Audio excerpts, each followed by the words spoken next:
Exam எழுதிடலான்னு போய் உட்காந்து நம்ம வேலை கிடைச்சுன்ற ஒரு கனவோடு இருக்கவங்களுக்கு எக்ஸாமே இல்லை வெளியே போகணும்னு சொல்றது எவ்வளோ பெரிய மன உளைச்சல். பொருளாதார இழப்பு இல்லாமல் மன உளைச்சலை ஏற்படுத்தி கொடுத்த இந்த அரசாங்கம் அன்றைக்கு எக்ஸாம் எழுத வந்த ஒவ்வொருத்தருடைய வங்கி கணக்கிலும் குறிப்பிட்ட தொகையை போடணும்.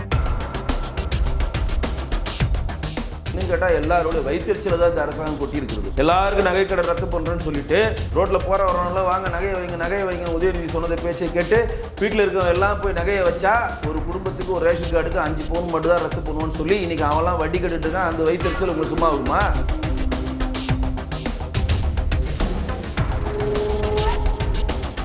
நீதான் இப்போ உலகத்திலே தமிழை வேறு மாதிரி விஷயத்தில் பேசுகிற அந்த அப்பா டக்கிற வேலையும் நீங்கள் போய் எதிராளிகிட்ட சொல்லிக்கிட்டே இருந்தீங்கன்னா ஆப்போனன்ட்டு இது ஏதோ ஒரு லூஸு நம்மக்கிட்ட வளருது ஓரமாக போய் விளாட்றான்னு சொல்லிட்டு போயிடுவான்.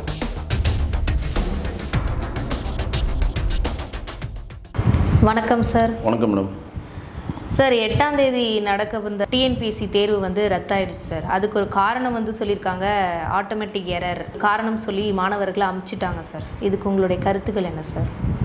இல்லை, கடந்த 8ஆம் தேதி பல லட்சம் பேர் தமிழ்நாடு அரசினுடைய தேர்வாலயம் சொல்லுகிற டிஎன்பிஎஸ்சி தேர்வு எழுத வந்த நேரத்தில் ஏமாற்றத்துடன் திரும்பி போயிருக்காங்க. அந்த தேர்தலுடைய சென்டரை நிர்வகிப்பதில் மிகப்பெரிய ஒரு குளறுபடி நடந்திருக்கிறது. அதற்கு தமிழக அரசு பொறுப்பேற்று இன்றைக்கு தமிழக அரசு ராஜினாமா செய்திருக்கணும். ஏன்னா பல லட்சம் இளைஞர்களுடைய கனவுகளை சிதைத்துள்ளது. அதுக்கு ஈஸியாக கடந்து போகுது தமிழக அரசு. ஒரு டெக்னிக்கல் எரர்.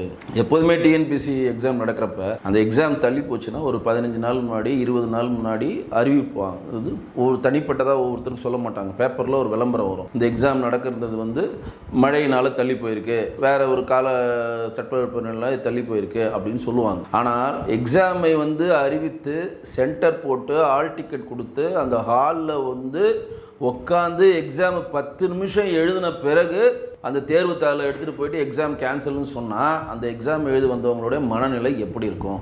இப்போ தமிழக அரசு எப்படி கடந்து போகுது? டிஎன்பிஎஸ்சியினுடைய தலைவரை நாங்கள் பணி நீக்க செஞ்சிட்டோம், அதுக்கு பதில் வேற ஆளை கொண்டு வந்துட்டோம்னு சொல்லி ஈஸியாக தமிழக அரசு தப்பிச்சுக்குது. ஆனால் பல லட்சம் பேர் இளைஞர்களுடைய கனவு என்னவாச்சுன்றதுக்கான பதில் இல்லை. கிட்டத்தட்ட தேர்தல் மேனிஃபெஸ்டோவில் 2021 கிட்டத்தட்ட 3.5 லட்சம் அரசு பணியாளர்களை நாங்கள் ஆட்சிக்கு வந்தால் ஃபில் பண்ணுவோம் அப்படின்னு சொல்லி தேர்தல் மேனிஃபெஸ்டோவில் கொடுத்துட்டு கிட்டத்தட்ட ஒரு 15,000 to 20,000 பேர் தான் இன்னைக்கு வரையும் ஃபில் பண்ணியிருக்காங்க. 2021 இப்போ 2025 வரையும் திமுக ஆட்சியில் ஒரு 50 பேர் தமிழக அரசினுடைய பணியாளர்கள் ரிட்டையர்மெண்ட் ஆயிடுச்சு. ரிட்டையர்மெண்ட் ஆனால் அந்த 50 பேரை கூட இன்னும் அவங்க பணி நிமித்தம் பண்ணல. அப்போ அந்த 50,000 கூட ஒரு 50,000 பண்ணாமல் வெறும் 20,000 பண்ணி அந்த ரிட்டையர்மெண்ட் ஆனால் அந்த 30,000 பேரும் மாற்று பணியை கூட வழங்கலை. அப்போ ஏற்கனவே 3.5 லட்சம் பேருக்கு அரசு பணி தருவேன்னு சொன்னதும் பொய் வாக்குறுதி. 50,000 பேர் ரிட்டையர் ஆகிட்டா அதுக்கு ஒரு 50,000 பேருக்குனாச்சும் வேலை வாய்ப்பு கொடுக்கணும்னா அதுவும் கொடுக்காம வெறும் 20,000 பேர் கொடுத்துட்டு 30,000 காலிப்படங்களை இன்னும் ஃபில் பண்ணாமல் வைக்கிறது ஒரு பொய் வாக்குறுதி. இப்போ நாங்கள் உங்களுக்கு வேலை தரோம், வாங்க எல்லாரும் வாங்க எக்ஸாம் எழுதுங்கன்னு சொல்லிட்டு அது எக்ஸாம் சென்டருக்கு வர வச்சு ஒவ்வொருத்தரையும் அலக்கழிச்சு ஒவ்வொருத்தருக்கு பொருளாதார ரீதியாக கொடுத்து ஒருத்தனை மன ரீதியாக உளைச்சலை கொடுத்து கடைசியில் நீங்கள் எக்ஸாமை கேன்சல் பண்ணிவிட்டு டெக்னிக்கல் எரர் தொழில்நுட்ப கோளாறுனால அது கேன்சல் பண்ணுறோம் அப்படின்னு நீங்கள் சொல்கிறத ஏற்புடையதே ஒத்துக்க மாட்டோம். அப்போ திமுக அரசாங்கத்தினுடைய அரசு எந்திரம் வேலை செய்யவில்லை. திமுக அரசினுடைய அந்த டிஎன்பிஎஸ்சியினுடைய வேலை சுத்தமாக இல்லாமல் முடங்கி விட்டது. அப்போ அங்கே இருக்கக்கூடிய பணியாளர்கள் டிஎன்பிஎஸ்சி எக்ஸாம் நடத்தக்கூடிய அந்த தேர்வாளர் பணியாளர்களில் இந்த எக்ஸாம் நடக்கிறதுக்கு ப்ரீப்ளான்டாக என்னென்ன விஷயம் பண்ணீங்க? கரெக்டாக அவங்களுக்குலாம் மெசேஜ் போயிருக்கா? கரெக்டாக ஹால் டிக்கெட் போயிருக்கா? கரெக்டாக அந்த சென்டருக்கு போயிருக்கா? அந்த சென்டரில் இப்போ விருதுநகரில் ஒருத்தர் இருக்காருன்னா அவர் எடுத்துகிட்டு போய் மதுரையில் நீங்கள் எக்ஸாம் எழுத போட்டிங்க சென்டர் போட்டிங்கன்னா விருதுநகர்லேருந்து அவர் மதுரைக்கு போனால் ஒரு பெண் போய் எக்ஸாம் தனியாக எழுத முடியாது. ஒரு ஆணை கூட்டிகிட்டு தான் போகணும். அவங்க தந்தையாரோ அண்ணனையோ கூட்டிகிட்டு போகிறப்ப நாளே அங்கே போயிடுவாங்க. போயிட்டு அங்கே ஒரு ரூமை போட்டு அந்த ரூமில் உட்காந்து படிச்சுக்கிட்டே இருந்து மறுநாள் அந்த சென்டருக்கு போனேன்னா சென்டர் காலைல 9 மணினா 9 மணிக்குள்ளே போனோம். 9:05 ஆனாலும் உள்ளே விட மாட்டாங்க. அப்போ எவ்வளோ தூரம் இருக்குது நமக்கு இங்கேருந்து எவ்வளோ கிட்டன்னு அந்த சென்டர் பக்கத்தில் ரூம் போட்டு போய் படித்து காலங்கத்தில் போகிறவங்களுக்கு பொருளாதார ரீதியான எவ்வளோ இழப்பு? ஒரு ஊர்லேருந்து ஒரு ஊரை போகிறதுக்கு பொருளாதார இழப்பு, அங்கே ஒரு ஹோட்டல் ரூம் எடுத்து தங்குற பொருளாதார இழப்பு, கூட பொருட்களுக்கு செலவழிக்கிறது பொருளாதார இழப்பு, நான் 3 வேளை 4 வேளை சாப்பிட்ற பொருளாதார இழப்பு, அங்கேருந்து சென்டருக்கு போகிற போக்குவரத்து செலவு பொருளாதார இழப்பு. இதையெல்லாம் விட எக்ஸாம் எழுதிடலான்னு போய் உட்காந்து நம்ம வேலை கிடைச்சுன்ற ஒரு கனவோடு இருக்கவங்களுக்கு எக்ஸாமே இல்லை வெளியே போன்னு சொல்றது எவ்வளவு பெரிய மன உளைச்சல். பொருளாதார இழப்பு இல்லாமல் மன உளைச்சலை ஏற்படுத்தி கொடுத்த இந்த அரசாங்கம் அன்றைக்கு எக்ஸாம் எழுத வந்த ஒவ்வொருத்தருடைய வங்கி கணக்கிலும் குறிப்பிட்ட தொகையை போடணும். அடுத்த முறை நீங்க தேர்வை எப்போ வைக்கிறீங்களோ அப்போ வரக்கூடிய செலவையும் இந்த அரசாங்கம் ஏத்துக்கணும். அப்ப வந்திருக்க லட்சக்கணக்கில் பல லட்சம் பேர் வந்து எக்ஸாம் எழுத வந்துட்டா வேலை வெட்டி இல்லாதவனா, அவன் எவ்வளவு பணத்தை செலவு பண்ணிட்டு அந்த சென்டருக்கு வந்திருக்கான், எவ்வளவு வேலையை விட்டு ஒரு கனவோட வந்திருக்கான், எப்படியாவது நம்ம வந்து இந்த எக்ஸாம் எழுதி நம்ம வந்து டிஎன்பிசி எக்ஸாம் முடிச்சு நம்ம ஒரு கவர்மெண்ட் வேலை போய் நம்மளோட குடும்பத்தை அடுத்த கட்டத்துக்கு எடுத்து போகணும் எவ்வளவு கனவோட வந்திருப்பாங்க. இது ஒரு பக்கம் இருக்க, 35 வயதுக்கு மேல அரசாங்கத்தினுடைய எந்த எக்ஸாமையும் எழுத முடியாது, அரசாங்கத்தினுடைய பணியில் செல்ல முடியாது, டிஎன்பிசி எக்ஸாம் எழுத முடியாதுன்றது ஒரு விதி. இப்ப லட்சக்கணக்கான பேர் எழுத வந்திருக்கானே, இந்த லட்சக்கணக்கான பேரில் இந்த 8ஆம் தேதியே 35 வயசு தாண்டவன் எவ்வளவு பேர் இருப்பான்? ஒரு 10,000 பேர் இருக்கான்னு வச்சுக்கோங்க. அந்த 10,000 பேருக்கு இனிமேல் அரசாங்க வேலை கனவாயிடுச்சுல, இனிமேல் அவன் எழுத முடியாதுல்ல. தேர்வை இப்ப எப்ப தள்ளி வச்சிருக்காங்கன்றது தேதி கிடையாது.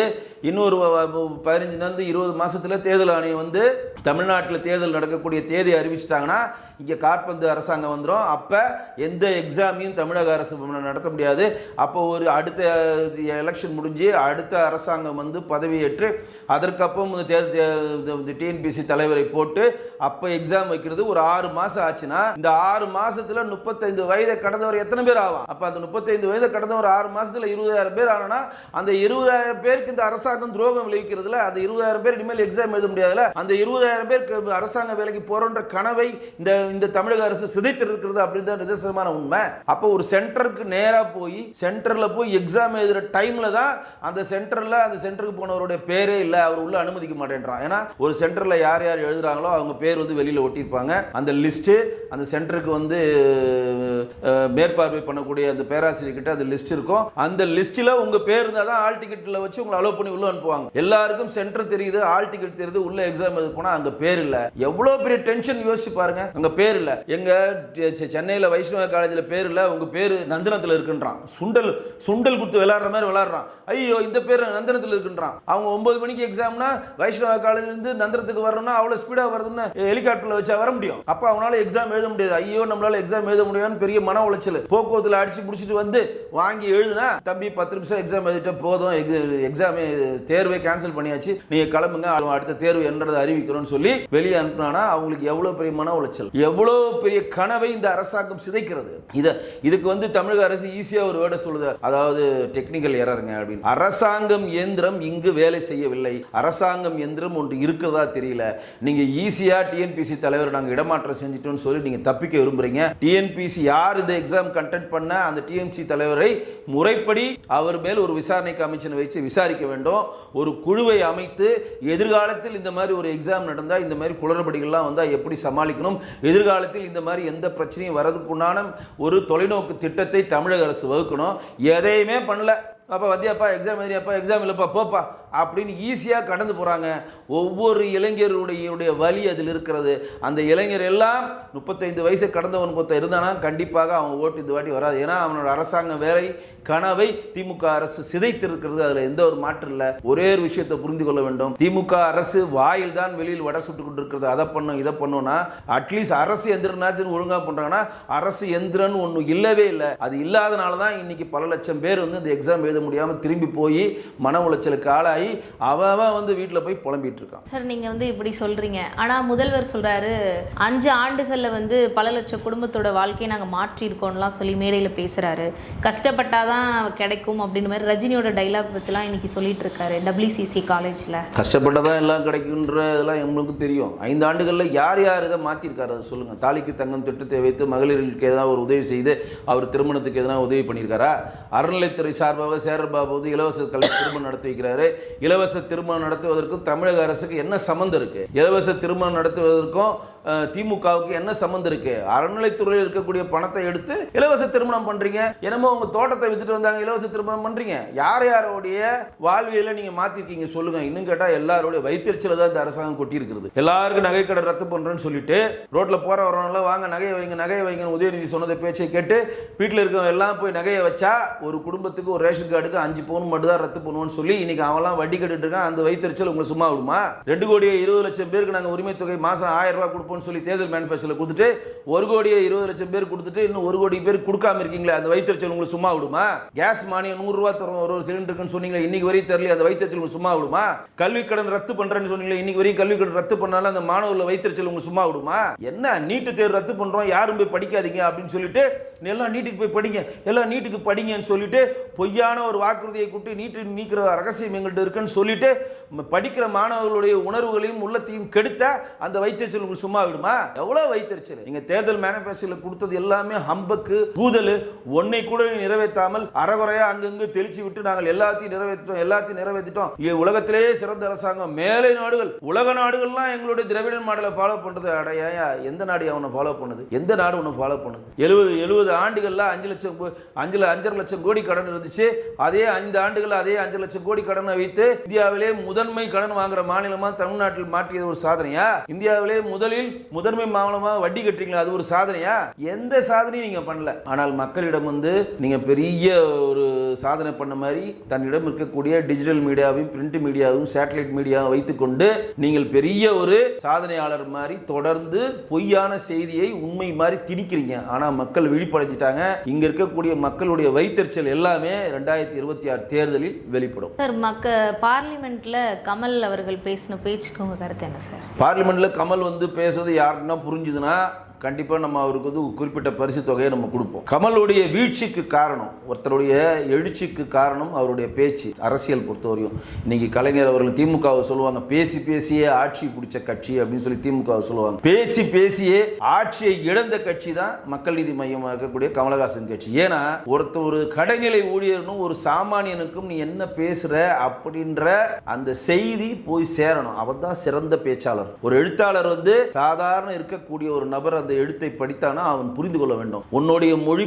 புலமையும் உன்னுடைய இலக்கண புலமையும் உன்னுடைய தமிழ் புலமையும் நீதான் உலகத்திலேயே தமிழை வேறு மாதிரி விஷயத்துல பேசுற அந்த அப்பாட்டக்கிற வேலையும் நீங்க போய் எதிராளி கிட்ட சொல்லிக்கிட்டே இருந்தீங்கன்னா ஆப்போனன்ட் இது ஏதோ ஒரு லூசு நம்ம கிட்ட வளருது, ஓரமா போய் விளையாடுறான்னு சொல்லிட்டு போயிடுவான். ஏன்னா அவனுக்கு புரியணும்ல, தமிழை தான் பேசுறீங்க. ஆனா தமிழை பெரிய இலக்கண புலவர் மாதிரி உங்களுக்கு தான் அறிவார்ந்த தமிழ் தெரியுற மாதிரி அப்படியே நெளிஞ்சு இப்படியா இருக்கும் அப்படி இருக்கும். நான் சொல்ல வேண்டியது நான் சொல்லணும்னு நினைச்சுதான் அந்த சொல்றது நீங்க கேட்க மாட்டீங்க. ஆனா நான் சொல்ல வேண்டியது சொல்லணும்னு நினைக்கிறத நான் சொல்லாம போயிட்டே நீங்க நினைச்சிட்டு சொல்லாம இருந்தீங்கன்னா அது சொல்லாமே தான் போகும். ஆனா நான் சொல்ல சொல்லிட்டு தான் போவேன். இப்படிதான் கமல் பேசுவார். ஏன்னா அவருக்கு பெரிய மொழி புலமை இருக்கான், அவர் பெரிய தமிழ் ஆற்றல் அறிஞரான். அவர் தான் கம்பர், இளங்கோவடிகள், சேக்கிழாரெல்லாம் தாண்டி தமிழ்ல புலமையான ஒரு மகத்துவம் பெற்றவர்னு கிறுக்குத்தனமா நாடாளுமன்றத்தில் முதல் உரையில் ஒரு கன்னி பேச்சில மடத்தனமா உளறி, அதுவும் என்ன ஒரு பாராளுமன்றத்துக்குள்ள போறோம், ஒரு செய்தியை வாசிக்கிறோம்னா அந்த இதுல உண்மைத்தன்மை இருக்கான்னு தெரியாம உளறி கொட்டிருக்கிறார். நாங்கள் கையேந்த மாட்டோம், நாங்கள் பிச்சை எடுக்க மாட்டோம், நாங்கள் தமிழை விட மாட்டோம், தமிழை காட்டு மிராண்டி மொழி, தமிழை படித்தால் யாருக்கும் வேலை கிடைக்காதுன்னு நிர்மலா சீதாராமன் சொன்னாங்க. தமிழ் ஒரு காட்டு மிராண்டி மொழி, தமிழை படித்தால் நீ தமிழ்நாட்டை தாண்டி வெளியே பண்ண முடியாது, தமிழை படிப்பதனால் உனக்கு எந்த புண்ணியம் இல்லாமல் தமிழை வைத்துக் கொண்டு நீ பிச்சை தான் எடுக்க முடியும் அப்படின்னு சொன்னது ஈவேரா என்று சொல்லுகிற ராமசாமி அவர்கள் விடுதலை நாதல்களில் எழுதின விஷயத்தை அவங்க பாராளுமன்றத்தில் மேற்கோள் காட்டுறாங்க. டேய் திமுக காரங்களா, தமிழே உங்க தலைவர் இப்படி தமிழை பத்தி சொல்லியிருக்கானே அப்படின்னு காட்டுறத அழகா திமுக காரங்க இதை வெட்டி, முன்னாடி பேசுறதை வெட்டி, பின்னாடி பேசுறதை வெட்டி, தமிழை படித்தால் பிச்சை தான் எடுக்கணும் நிர்மலா சீதாராமன் சொல்லிட்டாங்க அப்படின்னு அப்படியே சொன்னோன்னே இந்த ரெண்டு வெட்டினதையும் பார்த்தவொன்னே கமலஹாசன் ஆஹா அருமையான ஒரு வேர்டு கிடைச்சிருக்கு, இதை வச்சு நம்ம ஸ்கோர் பண்ணலாம் அப்படின்ட்டு போய் உளறி கொட்டி எல்லாருடையும் திட்டு வாங்கியிருக்கிறார். நிர்மலா சீதாராமன் சொல்லாத ஒரு தகவலை நிர்மலா சீதாராமன் தமிழுக்கு எதிராக செயல்படுகிறார். நாங்கள் தமிழ் பிச்சை எடுக்க மாட்டோம், ஓட்டு பிச்சை எடுக்க மாட்டோம், எந்த பிச்சையும் எடுக்க மாட்டோம்னு சொல்லி பிச்சையா எடுத்துட்டு இருக்காங்க. இந்த தசாவதார படத்துல சொல்லுவார்ல, கமல் தான் சொல்லுவார், அதை நான் சிவனை சொன்ன வாயில நான் பெருமாளை சொல்ல மாட்டேன்னா, பெருமாள் இருக்கும் இடம் அறிவோம், சிவன் இருக்கும் இடம் அறிவோம், நீ இருக்கும் இடம் அறிவோம், அடடா உன் வாயாலே அறிவோம் என்று சொல்ல வைத்தார். பார்த்தாயா? அந்த மாதிரி பிச்சை எடுப்போம் சொல்லி கமல் போய் அங்க பிச்சை எடுத்துட்டு இருக்கார். தவிர அவருடைய பேச்சு கன்னி பேச்சில் எல்லாருக்கும் புரியாத ஒரு வெத்து பேச்சு, அது மக்களிடம் எடுபடலை. கமலுக்கு போன்ற ஆட்களுக்கெல்லாம் ஒரு விஷயத்தை சொல்றோம், ஒரு சாமானியிடம் நீங்கள் பேசுற பேச்சு போய் சென்றடைன்னா உங்க மொழி புலமையும் உங்கள் தமிழ் புலமையும் தூக்கி ஓரம் கட்டிட்டு யாங்க பேசுற மாதிரி கலோலிக்கல் மொழியில் பேசினால்தான் நீங்கள் என்ன பேசுகிறீங்க எனக்கு புரிஞ்சாதான் ரிப்ளை பண்ண முடியும், இல்லாட்டி இந்த லூசி ஏதோ வளருது அப்படின்னு சொல்லி கடந்து போகணும். அப்படிதான் வளரி இருக்கார்.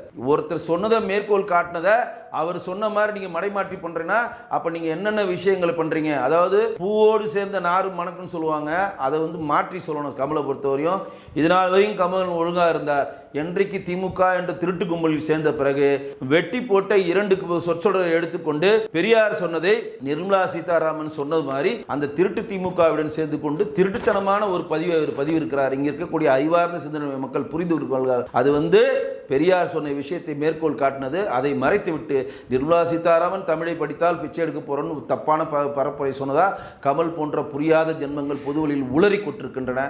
இன்னைக்கு திமுக தயவால் நீங்கள் ராஜ்யசபா எம்பி ஆயிட்டுனா தயவு செய்து திமுக நாடாளுமன்றம் முன்னேறப்ப திமுக இருக்கக்கூடிய 22 பாராளுமன்ற உறுப்பினர் காலில் விழுங்கி வணங்கி காலை கழுவிட்டு போங்க. எங்களுக்கு எந்த ஆட்சியும் கிடையாது. ஆனால் சொல்லாத ஒரு விஷயத்தை சொல்லி பாராளுமன்றத்தில் பொய்யான ஒரு தகவலை பரப்பாதீர்கள். சார், நிறைய கருத்துக்களை பகிர்ந்ததுக்கு நன்றி சார். நன்றி.